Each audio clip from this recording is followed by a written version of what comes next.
Thank you for choosing ApplianceVideo.com. In this video, we will replace the coupler. The coupler is most commonly used in many Whirlpool, Maytag, Amana, and Roper washers. Our experts give this repair a Level 2 skill rating, Level 2 being basic and can be performed by most non-professionals using common tools. The average time for completion of this repair is 40 minutes. ApplianceVideo.com advises you to take caution while performing this repair. During this video, you will see caution icons appear on the screen. Such icons include sharp edges, electrical dangers, gas and fire hazards, lifting hazards, water damage, and delicate components. You will need the following tools to complete this repair: a flathead screwdriver, a number 2 Phillips head screwdriver, a 2-pound sledgehammer, a 5/16 nut driver, and a 1/2 inch socket wrench. Stop! Before you begin this repair, make sure the appliance is unplugged from the wall outlet.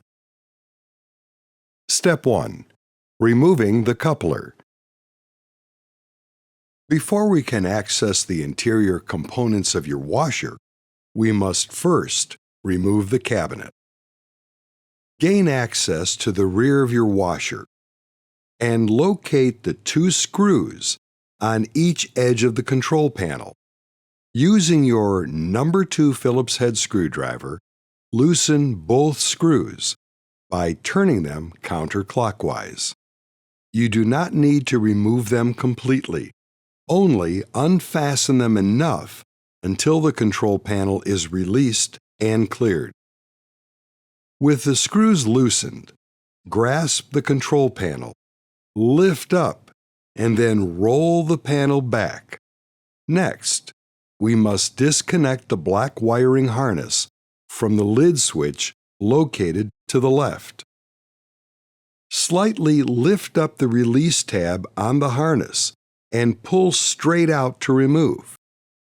To unsecure the cabinet, locate the 2 clips on each end of the unit.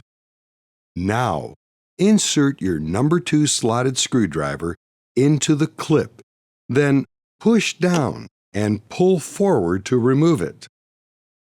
Repeat this step for the other clip. Next, open the washer lid.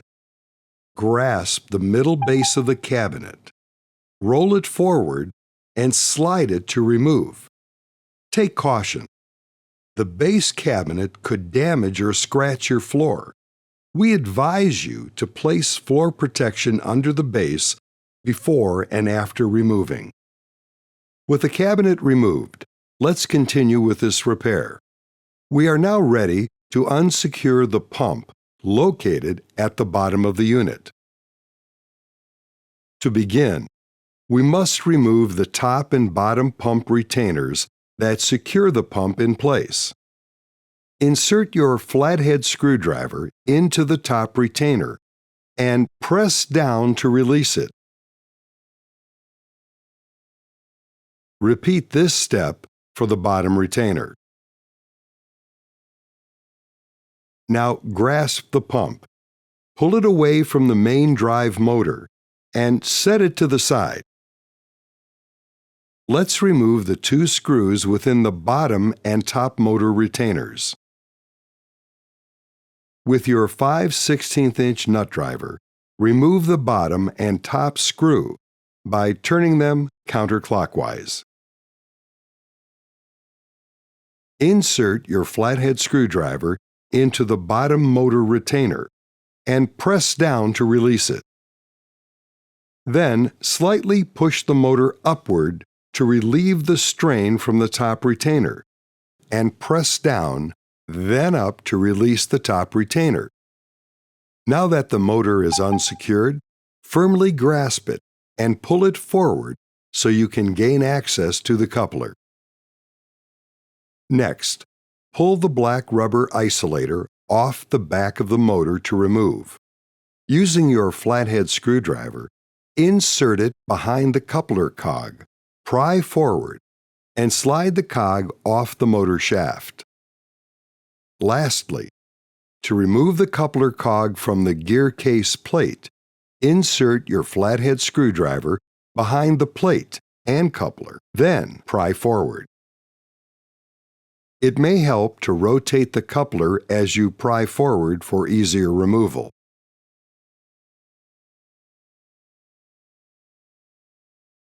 Step 2. Replacing the coupler. Now that you have a new coupler, let's replace it. Begin by inserting one of the coupler cogs onto the motor shaft. With your 1/2-inch deep socket in hand, place the flat portion of it onto the cog hole and use your hammer to tap it into place until the cog is flush with the shaft. Next, place the other coupler cog onto the shaft in the gear case plate. Then, repeat the previous step to secure the cog. Align and insert the black rubber isolator onto the cog in the gear case plate until it is flush. You are now ready to secure the main drive motor. To reinstall the bottom motor retainer, insert it sideways into the gear case slot and rotate it. Repeat this step for the top motor retainer by inserting it sideways and rotating it to hold in place. While holding up the top retainer, align and insert the bottom support feet of the motor and the coupler into the gear case plate until flush. Then slightly lift the motor upward and push down the top retainer to lock it into place. To secure the bottom retainer, press it upward to lock it into place. With your 5/16" nut driver in hand, reinstall the top and bottom screws in the motor retainers by turning them clockwise. You are now ready to secure the pump. To reinstall the bottom pump retainer, insert it sideways into the slot and turn it. Repeat this step for the top retainer.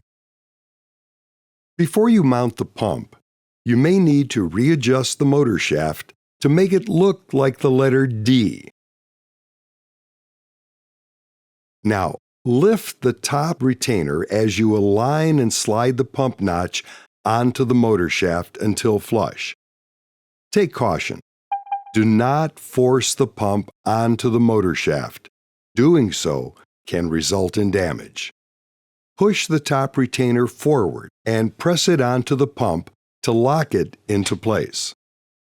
Lastly, repeat this step for the bottom retainer by pressing upward to secure the pump.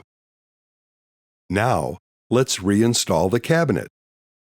Take note, the cabinet slides underneath the lip of the front frame and aligns with the two tabs on each side of the frame.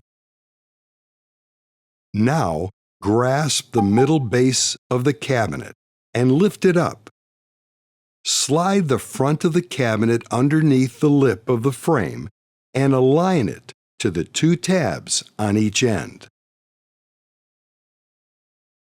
Make sure the lid switch wiring harness is clear from the cabinet and tuck it into the control panel. Next, pull the control panel forward and close the washer lid. Align the plastic strips on each side of the cabinet until they are flush. To secure the cabinet, you must reinstall the two clips on each end of the unit. Hook the clip underneath the lip on the control panel, and then push the clip down into the two notches to snap it into place. Repeat this step for the other clip. You are now ready to connect the wiring harness to the lid switch. Grasp the harness and insert it into the terminal, locking it into place. Roll down and align the control panel into the slots in the cabinet until flush. To finish this repair, let's fasten down the screws on each edge of the control panel with your number 2 Phillips head screwdriver in hand.